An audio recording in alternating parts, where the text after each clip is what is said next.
Today, we're jumping into a short poem that has brought comfort to so many for over a century, Alfred Tennyson's Crossing the Bar. It's this incredibly powerful final statement that totally reframes death, not as some terrifying end, but as a peaceful journey home.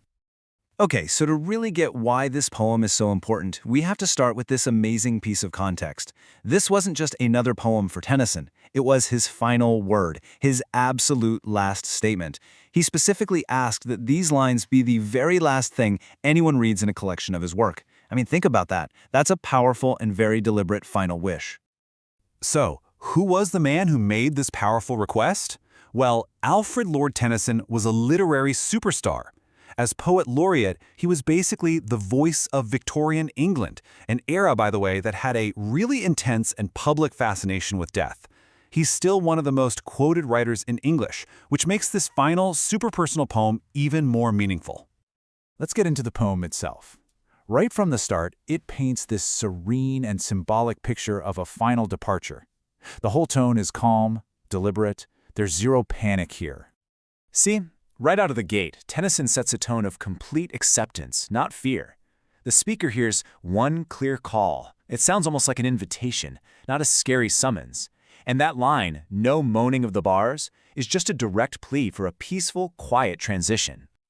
So these opening images, they're not just pretty words. They are really powerful metaphors for how the speaker is feeling.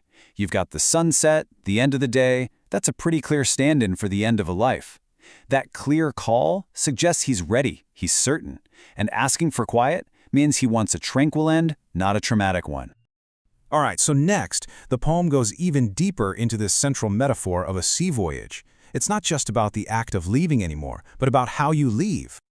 What he's wishing for here is a tide that's so high and so calm that crossing the sandbar is almost imperceptible. I mean, too full for sound and foam. What a beautiful image, right? It's this picture of immense silent power, like nature is just gently carrying the speaker back to where he came from, the boundless deep. Now, to really get the poem's title, we need a quick nautical lesson. What exactly is a bar? Well, it's a sandbar, a real physical obstacle at the mouth of a harbor. Crossing it means leaving the safety of the harbor and heading out into the huge, unknown ocean. And here's where it all clicks. Tennyson is using this simple sea journey as a direct metaphor for a spiritual one. Leaving the harbor, that's leaving life. Crossing that potentially rough, dangerous bar, that's the moment of death. And sailing into the open sea, well, that's the journey into whatever comes next. So, as we move into the second half of the poem, the focus shifts just a little. The speaker isn't just okay with his own journey, he actually wants the people he's leaving behind to feel that same peace. Right here, he's explicitly asking for no tears. He acknowledges the darkness is coming, the literal end of the day and the figurative end of his life, but he frames it as just a simple, natural thing. The request for no sadness of farewell is really a plea for everyone else to accept it too. The speaker then says this journey is taking him beyond the bourne of time and place. Bourne is kind of an old-fashioned word, but it just means a boundary or a limit. So he's talking about the limits of our physical world, of our life here on Earth. The tide is carrying him past all that. And all of this builds to the poem's incredibly hopeful, faith-filled climax. See, the speaker isn't just sailing off into a void. He's sailing towards a specific destination and a specific meeting. So as he looks beyond the limits of time and place, he holds on to one final hope, which brings up a really important question. After you cross that bar and leave everything you've ever known behind, who are you expecting to meet on the other side? And here they are, the final, powerful lines of the poem, revealing everything. This is not a journey into the unknown. It's a profound act of faith. The entire voyage, the whole point of it, is the hope of finally meeting the person who's been guiding the ship all along. So who is this pilot? It's the guy that the speaker has trusted with this final, ultimate journey. For Tennyson, writing in an age of deep Christian faith, this is an unmistakable reference to God.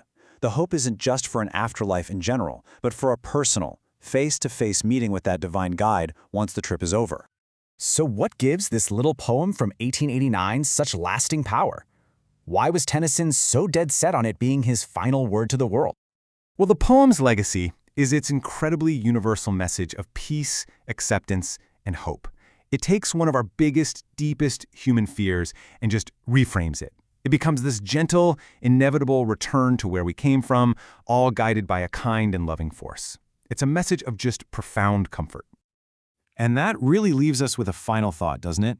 Tennyson's last poem to the world recasts death as a calm voyage toward a hopeful reunion. It challenges us to ask ourselves, does our own final journey have to be something we fear? Or could we, too, see it as a final, peaceful turning for home?